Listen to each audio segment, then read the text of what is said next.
Вести на Канал 8. Добар ден.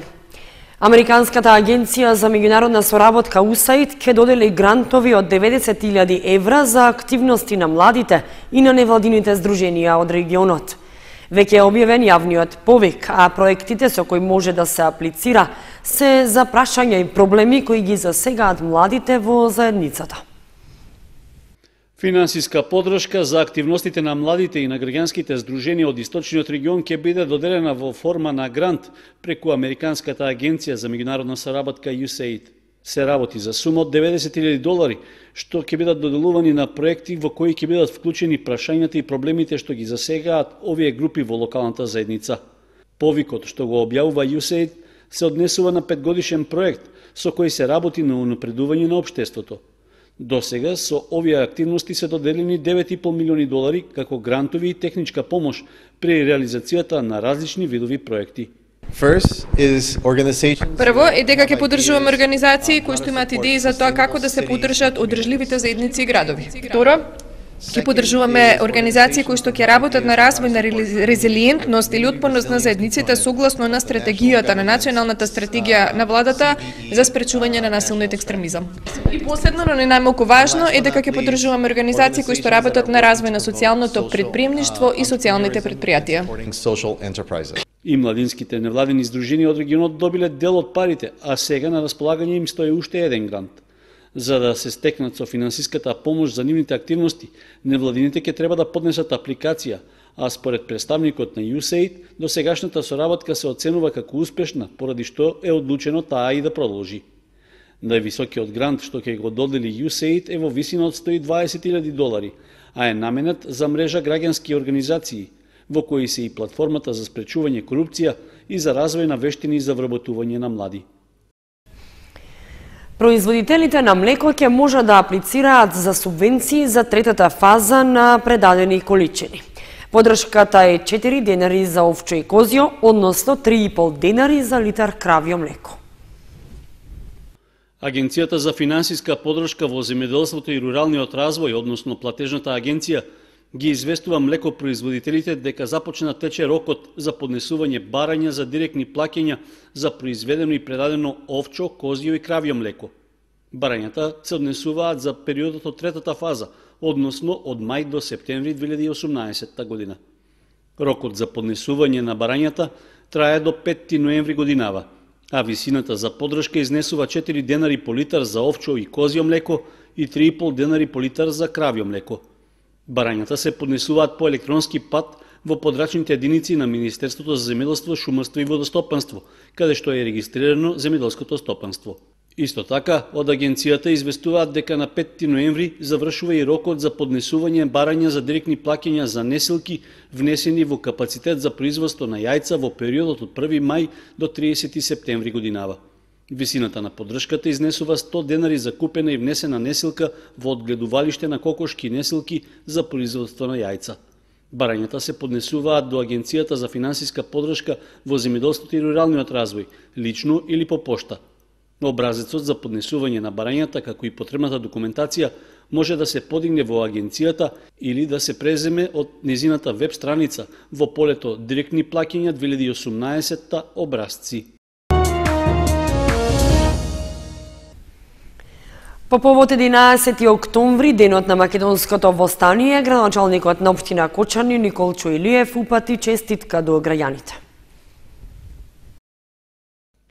Од мое лично име и од името на општина Кочани, на сите граѓани на Кочани на Република Македонија, им го честитам 11 октомври, денот на македонското востание.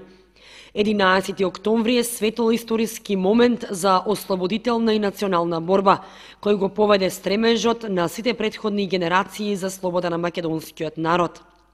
Празнувајќи го овој ден, им оддаваме почит на сите учесници во вооруженото и антифашистичко востание, кои ги вградија животите за денешната слобода. Нека е честит 11 октомври, денот на македонското востание. Се вели во честитката по повод 11 октомври, денот на македонското востание, од градоначалникот на општина Кочани Николчо Илиев. Македонскиот брас квинтет одржа концерт во Центарот за култура Бели Мугри. Петмината образовани музички уметници свиреа композиции од познати светски композитори.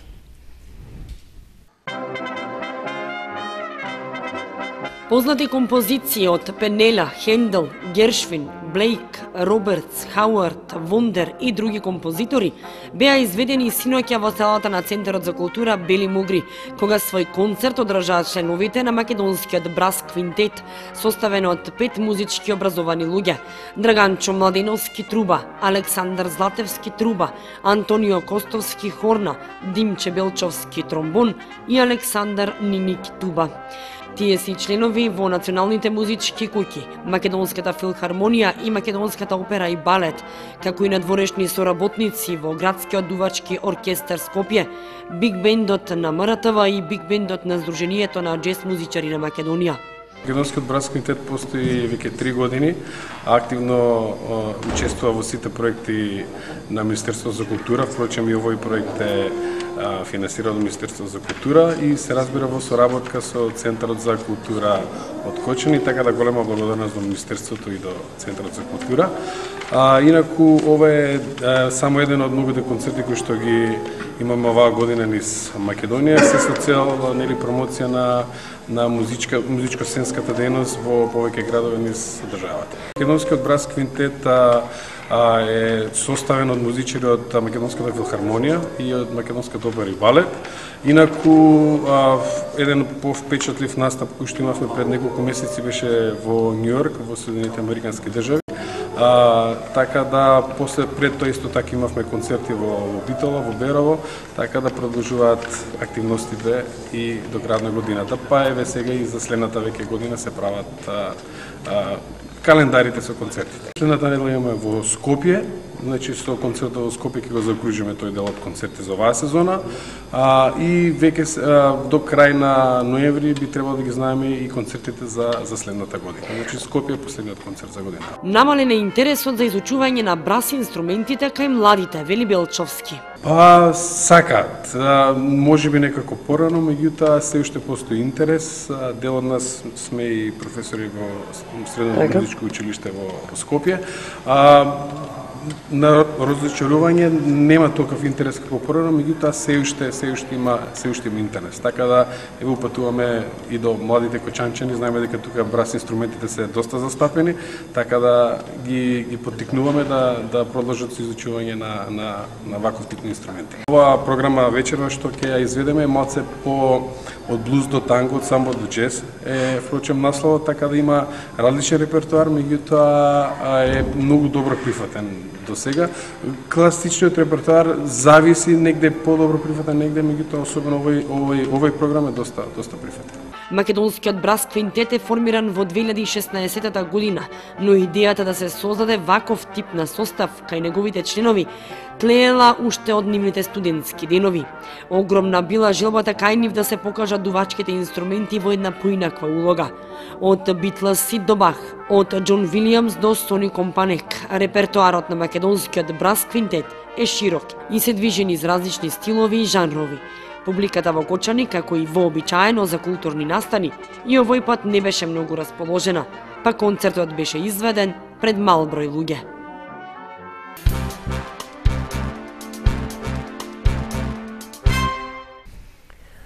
Љупка Стојменова, наставник по македонски јазик и литература во Основното училиште Никола Карев, меѓу 6 најдобри просветни работници во државата.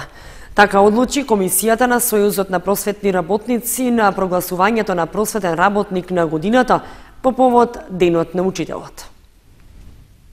Сојузот на просветни работници на Република Македонија врз основа на правилникот за доделување на награди, признанија и благодарници, како и врз основа на одржаниот состанок на комисијата, председателството на Сојузот на просветните работници и додели признание на Љупка Стојменова, наставник по македонски јазик и литература во Основното училиште Никола Карев, со кое што се прогласува за просветен работник на годината во учебната 2017-2018 година.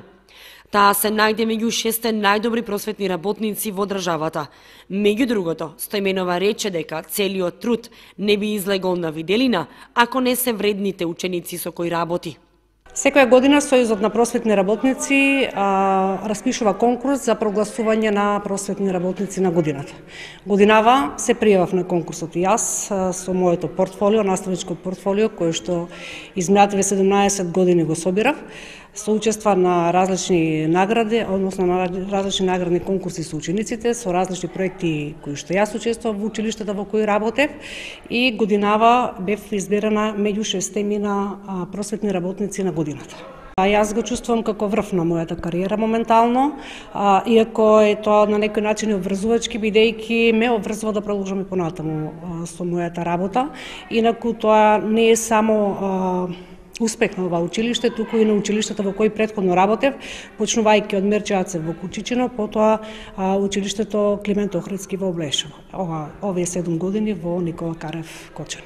Оваа награда не може да се замисли без успехот на моите ученици, затоа им посветувам оваа награда токму на нив, бидејќи преку нивните успеси се согледува и успехот на менторот кој што стои позади нив. Значи, пред се тоа е успех на учениците. Сојузот на просветни работници и Министерството за образование и наука по повод 5 октомври, светскиот ден на учителите, освен признанието, настојменува и додели и плакета за постигнати видни резултати во воспитно-образовната работа и другите активности во училиштето каде што работи. Ова е прво вакво признание настојменува, што представува поттик за уште поголем труд и успех во иднина. Ученичката Пандора Манева од Кучани ја освои третата награда за најубаво писмо на меѓународниот натпревар што по повод Денот на поштата се одржа во Скопје. Во силна конкуренција со учество на голем број ученици од разни држави, Пандора беше избрана за трета. Се представи со своето уникатно и креативно писмо на тема Рајот на посекуваните писма. Пандора Манева, ученичка во средното училиште Лјупча Сантов Кочани, ја освои третата награда на конкурсот за најубаво писмо, што по повод 9 октомври, светскиот ден на поштата, се одржа во Скопје. Таа го прати своето писмо и твореше на тема Рајот на посекуваните писма, при што ја спои поезијата и уметноста и ја освои третата награда. Со оглед на тоа што станува збор за меѓународен натпревар и со оглед на силната конкуренција, третото место е голем успех за Манева.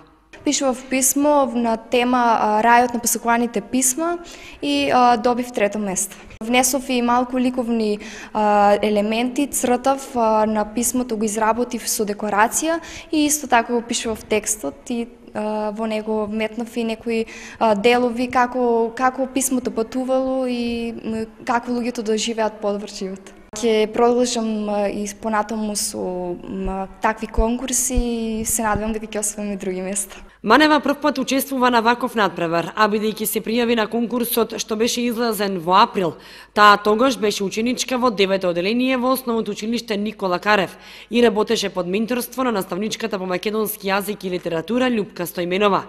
Манева досега има учествувано на многу меѓународни натпревари и има постигнато значајни резултати.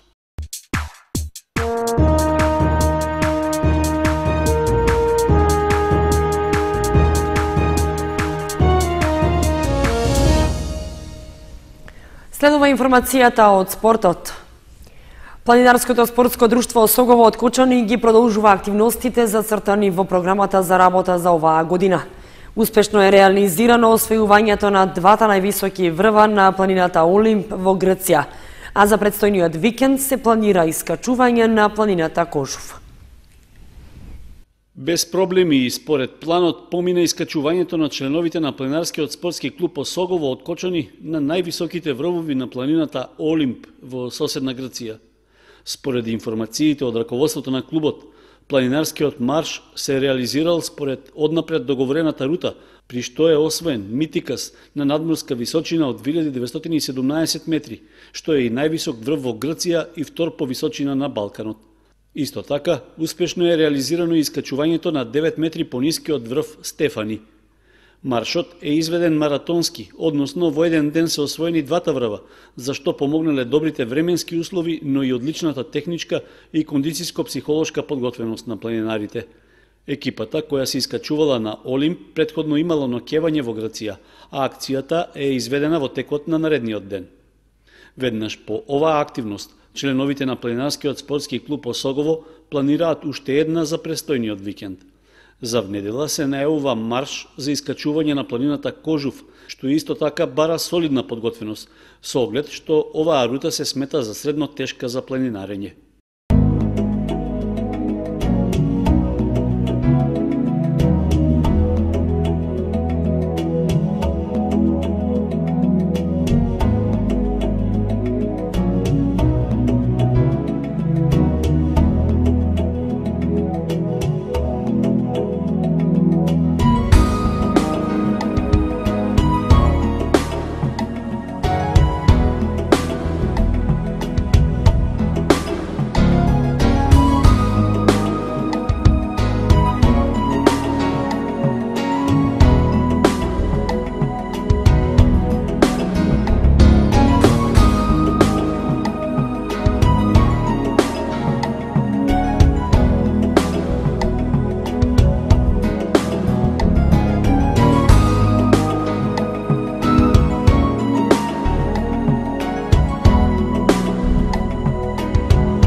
Почитувани, тука ги завршуваме вестите на Канал 8. Информациите ги имате и на нашата веб страница kanal8.mk. Довидување.